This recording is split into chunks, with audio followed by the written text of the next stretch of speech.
Hey, I'm Dr. Wilson. I'm a PhD molecular biologist, and welcome to another COVID debunking video. So a few months ago, a paper was published in Nature, which is a great journal, and this is a great paper, but anti-vaxxers seem to be confusing it and misrepresenting it for reasons that support their own agenda and not actually telling you the details about it. So let's explain it. So the name of this paper is called N1-methyl pseudouridylation of mRNA causes +1 ribosomal frame shifting. I got you. I'm here to walk you through it and explain what this paper means and what it means in the context of the mRNA vaccine literature. So let me give you some quick background here. mRNA is the messenger of gene expression. Our genes are stored in the form of DNA, which is a double helix molecule that the cells house in our nuclei.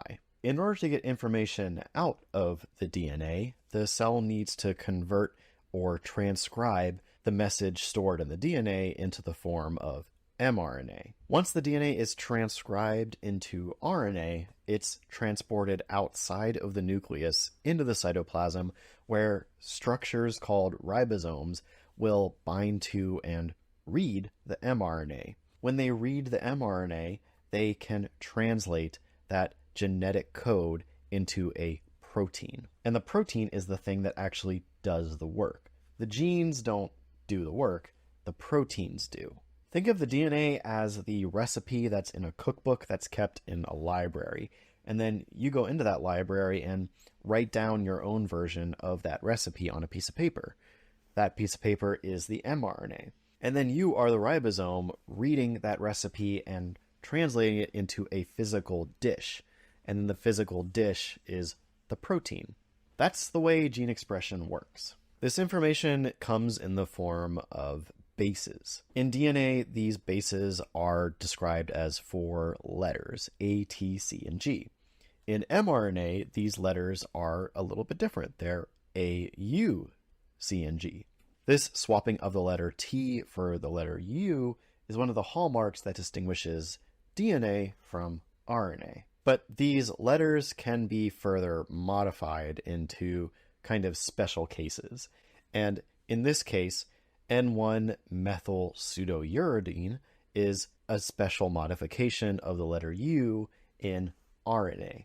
This modification is found naturally in a lot of our own RNA. In fact, it's part of what helps our innate immune system distinguish the difference between our own RNA molecules and the RNA molecules that come from, say, viruses. So, in order to help mRNA vaccines actually do their job and not be recognized as foreign viral RNA and just eliminated immediately before they can code into protein, mRNA vaccines are modified with N1-methyl pseudouridine.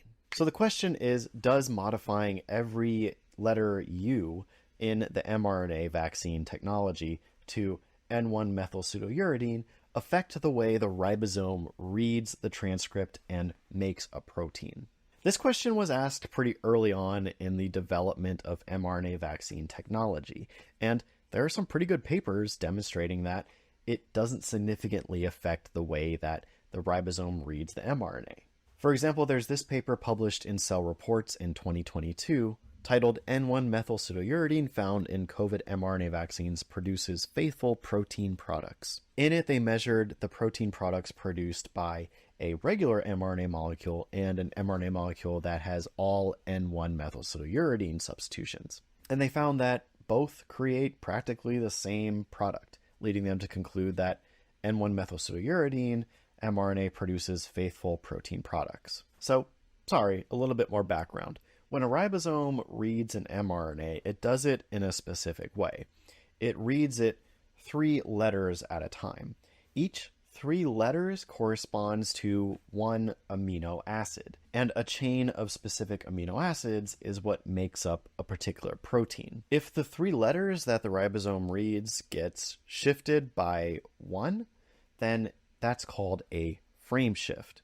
If the 3 letters that the ribosome is reading is mismatched, then it'll substitute an incorrect amino acid for a particular 3-letter sequence. So this paper did check for both phenomenon. They checked whether or not the substitution of uridine for M1-methylpseudouridine affects the mismatching abilities of the ribosome. In other words, it tested whether or not the ribosome is more likely to mismatch three-letter segments to the wrong amino acid, and they found that it's not more likely to do that. They also did an experiment where once the ribosome translates these mRNA molecules into protein, they tried to detect the product with an antibody. And this antibody detected a tag that the researchers put at one particular end of the protein. And in their results, they found that the levels of protein did not significantly differ between the unmodified and modified mRNA experiments. But then comes this Nature paper, which shows that this N1-methylpseudourylated mRNA does actually have a propensity to cause a +1 frame shifting of the ribosome reading process. Again, to reiterate, the ribosome reads in three-letter segments. So if you take the ribosome and shift it +1, then that changes the entire three-letter frame that it's reading in for the rest of its read. And they actually show this in pretty exquisite detail. It's one of those papers that's just, you're reading it and you're asking, but wait, what about this experiment? Did they do that? And then that's the next experiment they describe. It's very good, and it does show that N1-methylpseudouridylation does have an increased chance of this +1 frame shift. The reason that they were able to find it and the previous papers were not is because they used an N-terminal tag rather than the C-terminal tag that was used in the previous paper. What does this mean? Well, proteins have specific ends. They have a front end, which is called the N-terminus, and they have a back end, which is called a C-terminus. When a ribosome reads an mRNA and starts creating a protein, it starts creating it at the N-terminus. And then as it reads, the last segment that it creates is the C-terminus. So by using an N-terminal tag, the authors of this more recent paper were able to detect the frame shift proteins. And the reason that the previous papers could not detect the frame shift proteins was because they were using a C-terminal tag, and if the ribosome shifts frames, then it's going to not encode that C-terminal tag correctly. So again, the first paper was really good at showing that there is no significant difference between a regular uridine base and an N1-methylpseudouridine base. But this more recent paper used a method that is going to allow them to detect more sensitively what proteins are produced. And it's this result that anti-vaxxers are harping on and misrepresenting. Because the ribosomes that are reading the N1-methylpseudourylated mRNA are at some tiny fraction of the time producing different proteins due to a frame shift, then anti-vaxxers are saying that that's bad and that that's going to lead to all sorts of nebulous diseases. But in this paper, the authors go on to explain that these +1 frame shifted proteins were not associated with any increased risk of adverse events, and that's because these +1 frame shifted proteins represent such a minority of the proteins produced from the mRNA that it doesn't have a significant effect. This can be further experimentally demonstrated by looking at this image here, which is an unbiased measurement of the protein products produced by the vaccine mRNA. This method doesn't use antibodies or tags to visualize the proteins, it just uses an unbiased stain. And in it you can see that the major protein product is the spike protein, and you can't see any other protein products. That's because there are just too few of them to visualize, even with a very sensitive method like this.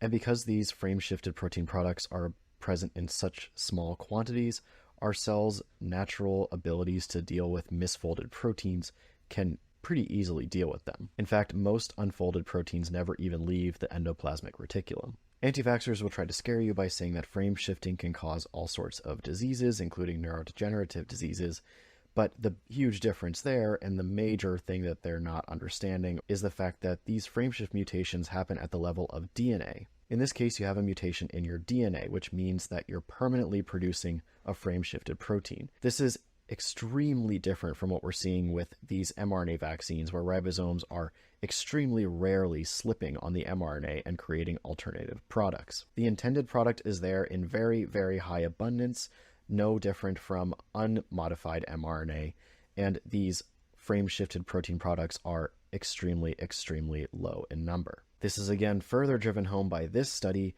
which collected spike protein products from vaccine-modified mRNA and obtained a cryo-EM structure. Obtaining a cryo-EM structure of this high resolution requires a protein product to be in high abundance and properly folded. So again, anti-vaxxers are either not understanding very basic concepts in molecular and cellular biology, or they're lying to you. And they're definitely misrepresenting this paper. This is best summarized by the authors themselves when they say that overall, these data increase our understanding of how modified ribonucleotides affect the fidelity of mRNA translation.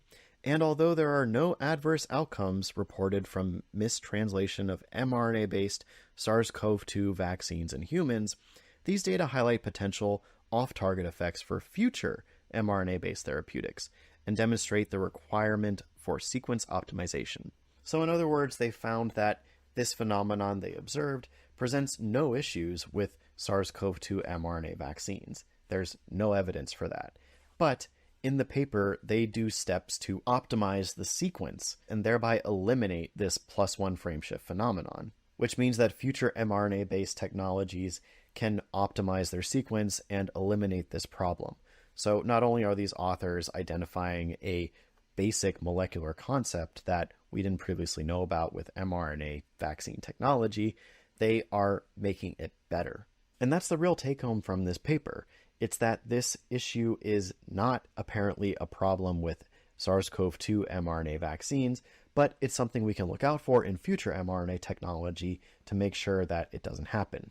And it indeed is not an issue with COVID mRNA vaccines. There is absolutely no epidemiological data that anti-vaxxers can point to associate this molecular mechanism with a real-world problem. Please, anti-vaxxers, don't mistake scientific progress for something that supports your own deluded agenda. Anyway, that's going to do it for this week's video. I do hope you enjoyed it. It was a little more mechanistic than usual, but all of the science that I talk about in this video are going to be linked in the description below so that you can read them for yourself.